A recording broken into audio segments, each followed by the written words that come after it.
अब आप न सिर्फ 1 करोड़ का लोन 59 मिनट में ले सकते हो, बल्कि 59 करोड़ का लोन लेकर के 1 मिनट में भाग भी सकते हो। कहीं ऐसा नहीं हो कि 2024 के चुनाव में बीजेपी का चुनाव चिन्ह हो हाथ के पंजे में कमल का फूल। ये पहला मौका है जब चौकीदार का पाला किसी थानेदार से पड़ा है। सम्माननीय पाटिल साहब और तमाम जो अग्रिम पंक्ति में महनीय लोग बैठे हैं और सभी श्रोताओं का अभिवादन। डॉक्टर कुमार विश्वास का जादू आपने देखा। अगर कोई सिनेमा का सेलिब्रिटी भी यहाँ होता तो भीड़ हो सकता है इससे दोगुनी होती, लेकिन हुड़दंग भी होता। और आप पूरे मनोयोग से शांत चित्त से पूरा कवि सम्मेलन सुन रहे हैं। 2 कवियों को आप सुन चुके हैं। मैं किसी भ्रम में नहीं हूँ। अब कवि सम्मेलन में वही लोग बचे हैं जो या तो डॉक्टर कुमार विश्वास को सुनना चाहते हैं या फिर जो दूसरों के साधन पर आए हैं।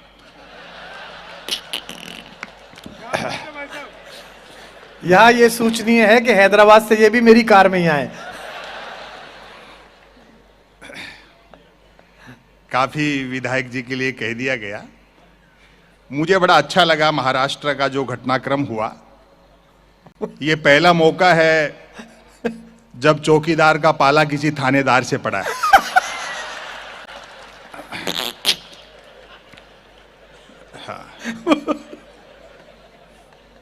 स्वस्थ लोकतंत्र में विपक्ष बहुत मजबूत होना चाहिए, और जब चुना हुआ विपक्ष कमजोर हो तो यह जिम्मेदारी बुद्धिजीवियों पर आ जाती है। बहुत अच्छे, बहुत अच्छे। मुझ पर और डॉक्टर कुमार विश्वास पर और तमाम कवियों पर, विशेषकर मुझ पर यह आरोप लगता है। कई लोग तो कहते भी हैं कि संपत सरल जी बैलेंस किया करो, आप एक तरफा क्यों बोलते हो। मैंने कहा जी बैलेंस करने के लिए ही तो एक तरफा बोलते हैं। आए हाय वाह। अच्छा है आपने बता दिया कि एनसीपी के विधायक हैं।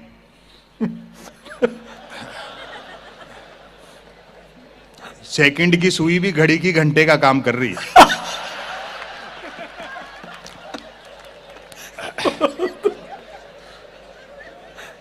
ये मोहब्बत रहनी चाहिए। अभी पिछले दिनों एक कवि सम्मेलन में सामने विधायक बैठे थे, मुझे पता नहीं था किस पार्टी के हैं, तो मैंने ऐसे पूछ लिया। मैंने कहा साहब बीजेपी में हो, कांग्रेस में हो क्या? बोलो नहीं बीजेपी में हूं, कांग्रेस में घंटे भर पहले थे। हाँ। देखो 2 लोग मिलकर के इस देश को जिस तरह से चला रहे हैं, ये गुस्से की बात नहीं है, ये तो मजाक का विषय है। आपको हंसना चाहिए इस बात पे। जिस पे आपको गुस्सा आता है, हम कवि लोग बहुत हंसते हैं, ठहाके लगाते हैं इस पे। इतनी बड़ी पार्टी फिर भी तोड़ फोड़ में लगे रहते हैं। मैं तो ये समझता हूं कि गृह मंत्री और प्रधानमंत्री अकेले में मिलते होंगे तो क्या बात करते होंगे। बोले उसको तो पटक ही दिया, इसका ये कर देंगे, उसका वैसे कर ही दे जाएगा। मैंने कहा भाई बहुत जोरदार। जिस तरह से विरोधी पार्टियों में इतनी बहुमत के बावजूद तोड़फोड़ कर रहे हैं, कहीं ऐसा नहीं हो कि 2024 के चुनाव में बीजेपी का चुनाव चिन्ह हो हाथ के पंजे में कमल का फूल। हाँ। लेकिन पाटिल साहब निराश होने की बात नहीं है। तमाम लोग जो बैठे हैं कि होके मायूस ना आंगन से उखाड़ो पौधे, धूप बरसी है तो बारिश भी यहीं पर होगी। चीजें बदलती रहती हैं। हम पर अक्सर आरोप लगता है कि हम कवि लोग आलोचना करते हैं, देश की बुराई करते हैं। अभी मैं कल दुबई से ही आ रहा हूं, बहुत दुखी हैं वहां के लोग। पूरे 7-8 घंटे में वहां रहा है, एक गाड़ी का हॉर्न नहीं सुना। पता नहीं इतनी शांति में कैसे रह लेते। यहां तो स्पीड ब्रेकर आ जाए तो भी हॉर्न बजाते हैं। बहुत अच्छे भाई, संपत भाई जिंदाबाद। 1 मिनट बिजली नहीं जाती। वो बेचारे क्या जाने बिजली आने का क्या सुख होता है।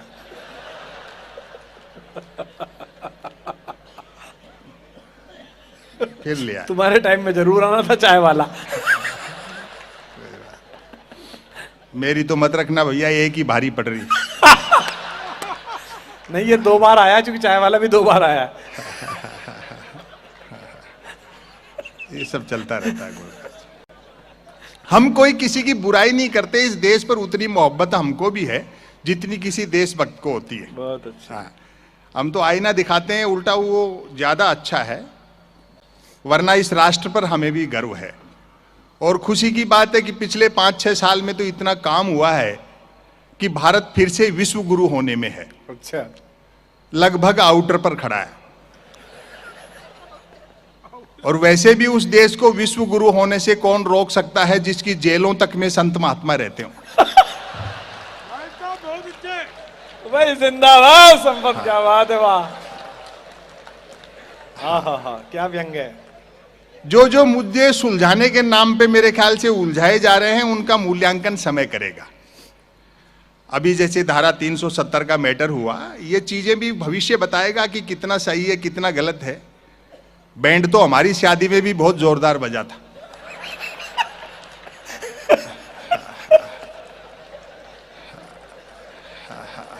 भाई ताली तो आने वाली बात थी।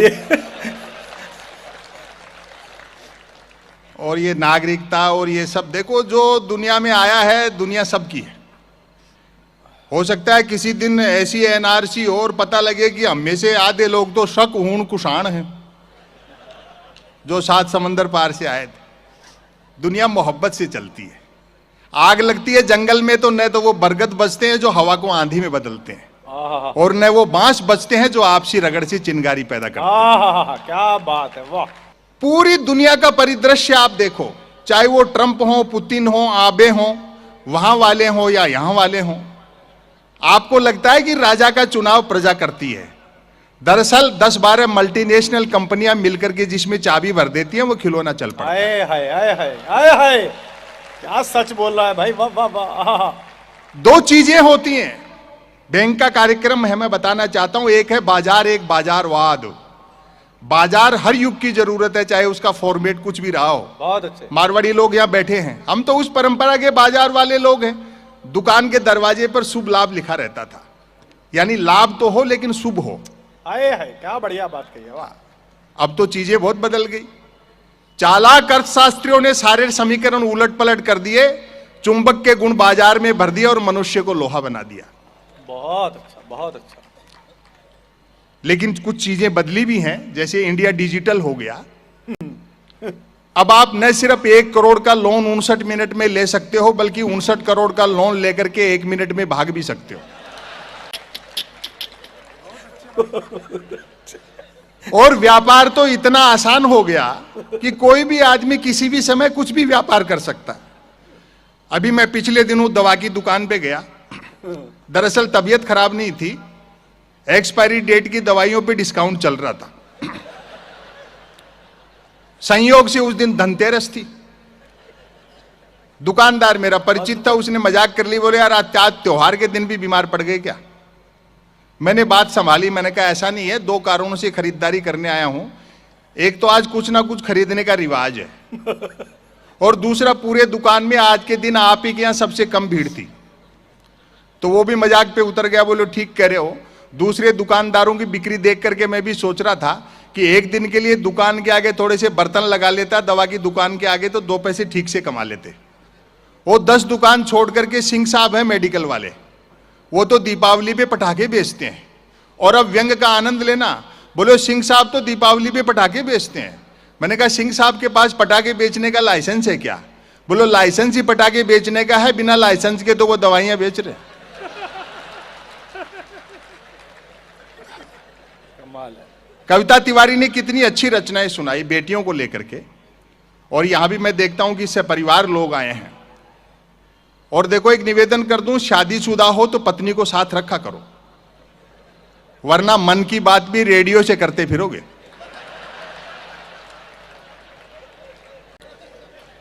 मीडिया के लोग यहां बैठे होंगे, मैं माफी चाहता हूं, हालांकि यह काम उनको करना चाहिए। लेकिन गलती उनकी नहीं है, दरअसल वो भी हमारी तरह देश की सेवा करना चाहते हैं। वो बता सकते हैं क्रांति चेतना क्या है, लेकिन कलम तो जेब में टांग दी, हाथ पीछे बांध दिए, तो क्या लिखे बेचारे। जिस पाखंडी की खबर लेकर के जाते हैं अखबार में पता लगता है दूसरे दिन उसी का आधे पेज का विज्ञापन है आशीर्वाद देते हुए। अद्भुत बात है भाई। तो ये क्या कर लेंगे। लेकिन हंसा ये भी कम नहीं रहे साहब। यहां का तो मुझे पता नहीं, हमारे यहां तो अखबार 3 चीजों के लिए पढ़े जा रहे हैं: बिजली कटौती, उठावना और राशिफल। और रोज नए निकलते हैं। एक दिन तो अखबार के दफ्तर से 2 लोग आगे बोले, संपत सरल जी नया अखबार लॉन्च कर रहे हैं, आप भी ग्राहक बन जाओ। क्योंकि अखबारों का अब कोई पाठक तो बनता नहीं, ग्राहक ही बनते। 1 रुपए में 16 पेज। मैंने कहा भैया रुपया चाहे 1 की जगह 2 ले जाए, लेकिन 16 पेज खाली दे जाए कर। फिर मैंने रिसर्च की कि इतने अखबार बिकते कैसे हैं। तो अचानक एक दिन एक अखबार के दफ्तर से फोन आया, बोलो संपत सरल जी आज आपका नाम हमारे अखबार में छपा। मैं बड़ा खुश हुआ, जी आपका अखबार कहां मिलता है? बोले हमारा अखबार कोई होकर नहीं बांटता है, जिस किसी का नाम छप जाता है दिन भर वही खरीद खरीद कर बांटता है।